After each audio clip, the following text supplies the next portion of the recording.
My best friend stole my business idea and then tried to cut me out completely. I found out my best friend stole my business idea on a day I thought was supposed to change my life. A day circled on my calendar. A day I had hyped up in my head so much that reality didn't even have a chance of living up to the expectation. You ever build something up so high that when it falls, it doesn't just break, it shatters? That was me. That was this day. That was the moment everything collapsed. It started with a text. A simple, harmless-looking text. The kind of message you think is nothing until you open it and the ground beneath you starts cracking like glass. It was from my cousin, Malik. Bro, why you ain't tell me you and Jordan launched already? Attached was a screenshot of my idea, my concept, my branding, and my so-called best friend, Jordan, standing there like he built the whole thing with his bare hands. I stared at the message, read it twice, then a third time, then a fourth, because my brain refused to accept what my eyes were showing me. Jordan had posted a full announcement for a business he and I had planned together, a business I came up with, a business I designed, a business I pitched to him, yet the name under the caption read, Founder Jordan Miles. Founder. That word hit me like a punch. I felt my heartbeat slowing and speeding up at the same time, like my body was confused about whether it should panic or shut down completely. I walked around my apartment pacing like a man waiting on test results. My stomach dropped so hard it felt like it was sitting on the floor. Before I even responded to Malik, I clicked on the post, and it wasn't just a little announcement. Nah.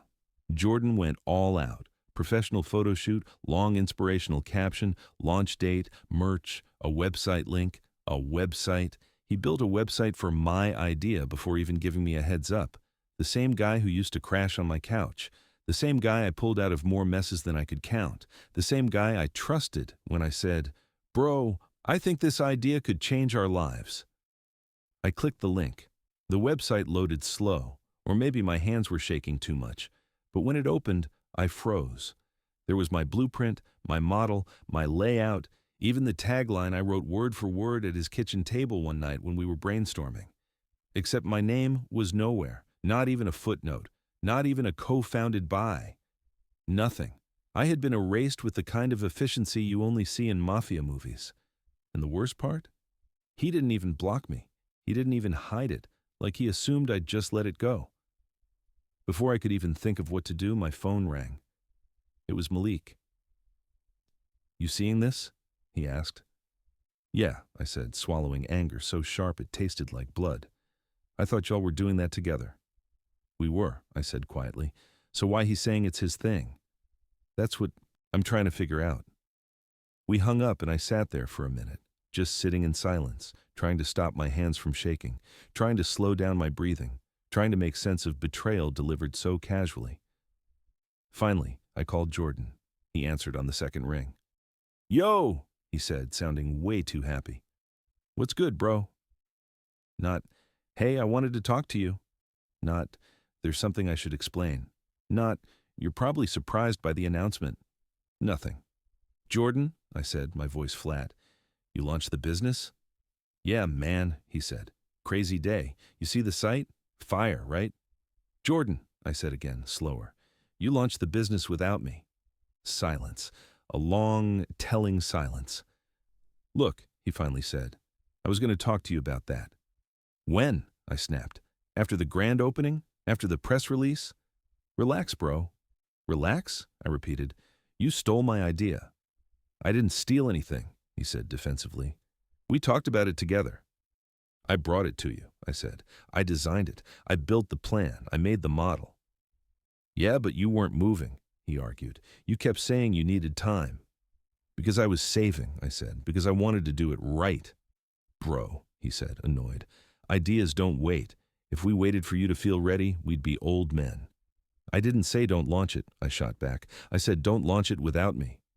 He went quiet again. This silence felt heavier. You weren't dependable, he finally said. Not dependable, I repeated. Jordan, I offered to put my savings into this. And that was the problem, he said. You kept talking about one day and maybe soon. I'm trying to build now. I pressed my fingers into my forehead because my brain felt like it was swelling. So your solution was to cut me out completely. Bro, you're taking this personal, he said. It's business. You used my idea, I said. That's personal. He sighed dramatically. Look, man, if you want to be involved, we can talk numbers. I actually laughed. You want me to buy into a company built on my idea? That's how business works. No, I said. That's how betrayal works. He scoffed. Man, you're being emotional. Emotional? He called me emotional. The same friend who cried when his ex broke up with him after 2 months. The same guy I held down when he couldn't pay rent. The same dude who didn't have a laptop, so I let him use mine for months. Emotional. That word echoed in my skull like a bullet bouncing around a metal room. Jordan, I said quietly, you're dead wrong. Well, he said, voice going cold, if you're not with me, you're in my way. I didn't say another word. I hung up. When the call ended, the silence in my apartment felt heavier than the argument. I realized something. Jordan didn't just steal my idea. He stole my future. He stole my trust. He stole years of friendship. He stole the version of him I thought I knew. And now he expected me to roll over and accept whatever scraps he offered. Not happening. For the next week, I watched from a distance, watched his page grow, watched him post behind-the-scenes content, watched him ride the hype, watched him act like the genius behind a vision he didn't create. People from our neighborhood hyped him up too. He really doing it? Proud of him. This inspiring. They didn't know the truth, and I wasn't the type to blast him. Not yet. One night, I got a DM, a long one. It was from one of the graphic designers Jordan hired. Hey, I know we don't know each other, but did you come up with this idea? Because your friend keeps explaining things that don't sound like they came from him.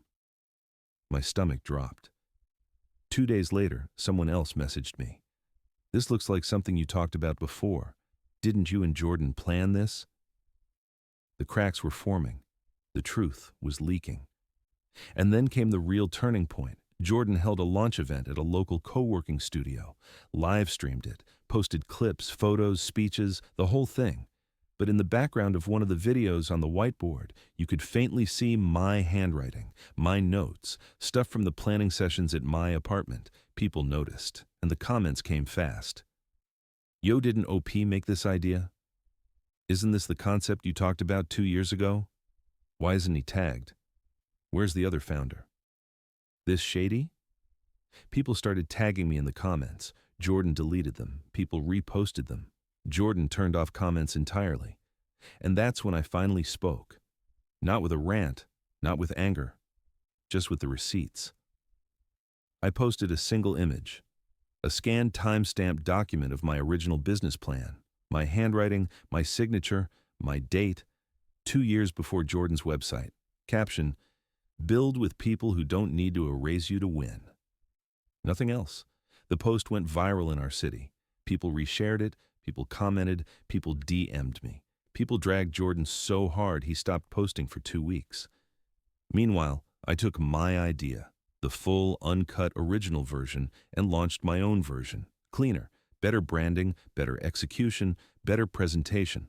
I put everything into it. The pain, the betrayal, the lessons. The day I launched, Jordan texted me. Really? You had to do that? I replied, I'm just moving like you taught me. He didn't respond. 3 months later, his business folded. Mine grew. Slowly, then rapidly. Because people respect authenticity. People support the one who got robbed, not the one who did the robbing. And when folks asked what happened between me and Jordan, I always said the same thing. We stopped speaking the day he stopped being my friend. Here's what betrayal taught me. Real friends don't need to betray you to get ahead. Fake friends pretend your success is their opportunity. But strong people? They build their own path, even when someone steals the blueprint.